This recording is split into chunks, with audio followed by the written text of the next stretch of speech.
CP sir અને joint CP સરની સૂચના મુજબ સાયબર ક્રાઇમ અટકાવવા માટે અમે લોકોએ પ્રોએક્ટિવ પોલીસિંગ અને જે સાયબર ક્રાઇમની રેકેટ ઘણા સમયથી ચાલી રહ્યું છે એમનો પર્દાફાશ કરવા માટે કાર્યરત છીએ અને આ કામગીરી હાથ ધરવામાં આવી હતી. એના દરમિયાન અમારી ટીમને ખાનગી રહે બાતમી મળી કે ચંદીગઢમાં એવા માણસો છે જે ભારતના જુદા જુદા રાજ્યથી કેટલાક માણસોને સાયબર ક્રાઇમ આચરવા માટે જે ચાઇનીઝ કંપનીઓ કાર્યરત છે મ્યાનમારમાં કે કંબોડિયામાં એવા કંપનીઓમાં એ લોકોએ માણસોને જોબની લાલચ આપી ત્યાં મોકલે છે અને એ મોકલવા માટે એમને ચાઇનીઝ કંપનીઓ દ્વારા કમિશન આપવામાં આવે છે.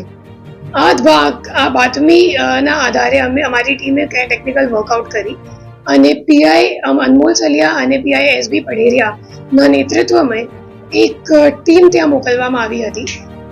એ ટીમને ત્યાં 2 આરોપીઓને ધરપકડ કરી. એમનું નામ છે, પહેલાનું નામ છે નિપેન્દ્ર ચૌધરી અને બીજા આરોપીનું નામ છે પ્રીત કમાની.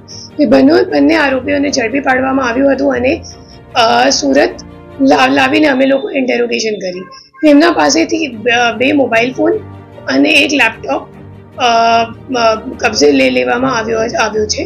એમના ઇન્ટેરોગેશન દરમિયાન ત્રીજો આરોપી જે વ્યારા ખાતે જેમનું મૂળ વતન વ્યારા છે એમનું નામ છે આશીષ ભૈરાણા, એમને પણ ઝડપી પાડવામાં આવી ગયું છે.